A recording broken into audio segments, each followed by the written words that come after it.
You ask Tiger to solve. This deals with linear equations with one unknown.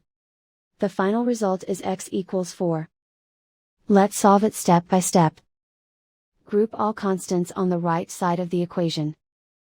Add 3 to both sides. Simplify the arithmetic.